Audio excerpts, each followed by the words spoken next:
Thank you, Ferguson. Thank you to the Yankee Institute for having us here today. Again, my name is Andy Markowski. I'm the State Director for the National Federation of Independent Business, otherwise known as NFIB. NFIB is Connecticut and the nation's leading small business association. We are a nonprofit, nonpartisan organization that represents the needs and interests of small business.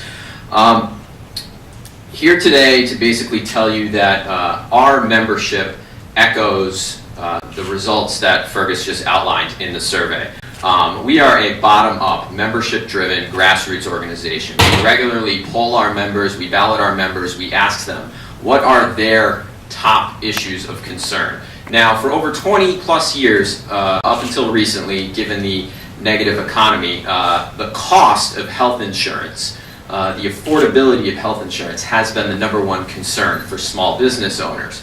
However, the other thing that they have told us is that any reform that they can support, that reform must reduce costs and improve both choice and competition in the marketplace. And unfortunately, the federal legislation or the attempts at federal legislation that we've seen recently do none of those things. It does not reduce costs, it does not improve choice or competition, and in fact, actually burdens small business owners with higher costs, fees, mandates, etc.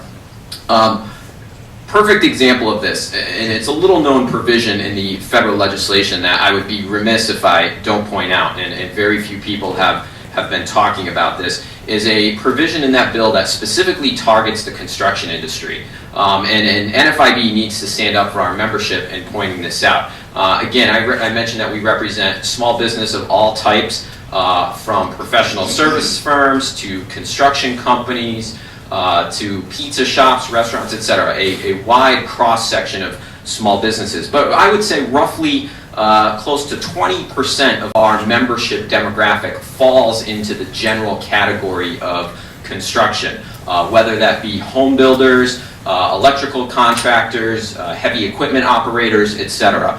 And unfortunately, what's been going on in Washington is, despite the promises about helping small business, the needs of employers was largely discarded and forgotten through a variety of backroom deals. But again, there was one that particularly targeted the construction industry.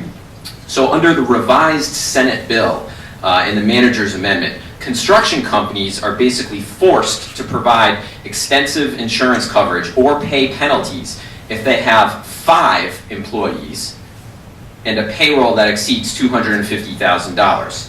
Again, 5 employees, $250,000. However, all other industries have a firm size exemption of 50 employees or less. So this is just an example where the construction industry is being specifically targeted by having their exemption taken away to the detriment of every other industry that's out there. So given that we want to talk about jobs, given that you want to talk about growing the economy, certainly not the right way to do it. If the construction industry continues to suffer and have high double-digit unemployment where we are in the construction industry right now, we will never see any sort of economic recovery. So I had to point that out because it's just one of many examples in the federal bill that's misguided and will do nothing to turn the economy around. And further, the manner by which it was done does not do anything to restore trust in government. And I think all of these themes, again, have been echoed in the results of the survey that the Yankee Institute put together. So once again, Fergus and the Yankee, thank you for having us here, and I'll turn the mic back, and I think we'll hear from some other small business owners. Thank you.